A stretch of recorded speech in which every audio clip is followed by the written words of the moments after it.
Hey, IOStax here. I am a professional FPS coach and former professional coach for Overwatch League organizations like the New York Excelsior and the Boston Uprising. With now more than 5 years of professional coaching experience under my belt, running the biggest private coaching business over at IOStax.com and helping out players for free over on my Discord's Ask Stax Anything channel. Overwatch is a team game at its core. That's the vision that Blizzard had for the game, and that's the ideal that most players still hold on to this day. From my experience, however, adapting a more selfish and individualistic mindset yields far better results. Today, I want to talk about how leaving your current team or ranked premade stack could be what finally gets you out of the rank you're in. I have 5 main points I'd like to cover. I know that it sounds depressing, but from my experience, coaching over 1,000 players, more than 90% of the players who were on a team and refused to leave it have failed to climb at all in the following. Reason number 1, predictable environment. The issue with playing in a premade team is that each player on the team or stack will have their own preference, from the heroes they play to the way they play them. In solo queue, however, your team composition and your teammates' playstyles can vary dramatically. This means that you might not know how to play with the dive comp on a map that your team prefers Brawl on,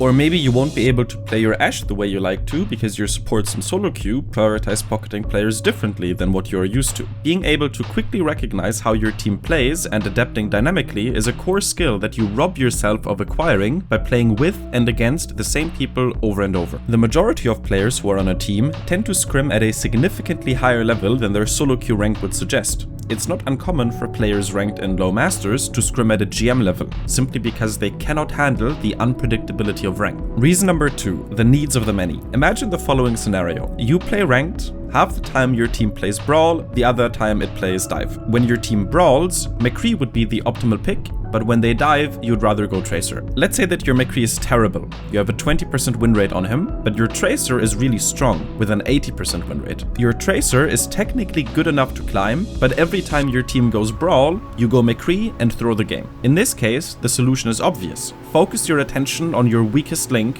McCree, because you'll improve faster on a character you're bad at than a character you're already good on because of diminishing returns. But if you are on a team, what happens if they just prefer playing Dive? Or what if they see your abysmal McCree win rate, so they force you to play Tracer? Your own personal needs are being neglected for the sake of a team that you don't even want to be with for much longer once you climb. Reason number 3.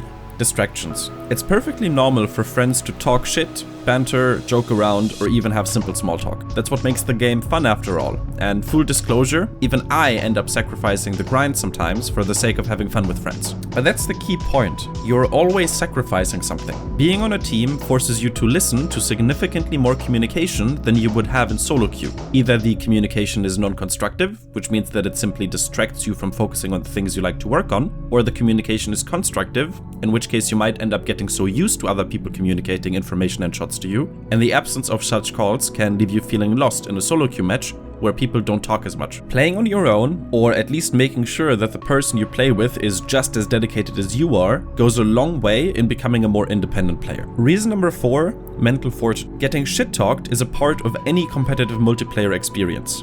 It's not something that will ever go away. Where there is glory to earn, salt will be sown. And learning how to control your emotions and focus on the task at hand is absolutely crucial when it comes to becoming a good player. When you play on a team or pre-made stack, there are only 2 options. Either your team is positive, not really saying anything negative, which means you don't get the opportunity to develop thicker skin, or your teammates are really negative, either flaming you, the enemy team, or the state of the game, which is even worse. Humans are built to adapt to their social surroundings, to blend in, not draw too much attention, for fear of being thrown out of the community. No matter how big your sense of self is, if you play with toxic players, your sensitivity to toxicity will go down, and unconstructive thoughts and behaviors will feel normal after a point. This is an experience that I had firsthand. After years of playing with friends from school, I was so used to the blame shifting and toxic communication that took place there that I looked like kind of an idiot when I joined my first real competitive team, and I had to quickly adjust to that level of maturity. Reason number 5, no dynamic matchmaking. Matchmaking is designed to automatically alter the difficulty of matches by pairing you with better or worse teammates, to make sure that you have a somewhat balanced experience whether you are having an off day or you're on fire. If you queue in a stack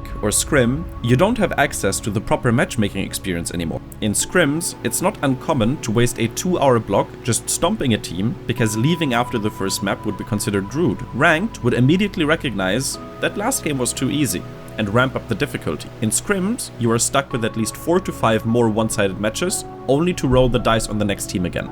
The same applies to pre-made stacks in ranked as well. You might have had a good game individually, but maybe your teammates didn't. So now the overall difficulty of the game is going down, when in reality, you weren't really being pushed out of your comfort zone to begin with. If you'd like to learn more about this concept or many others like it in detail, check out ilestacks.com to book a session.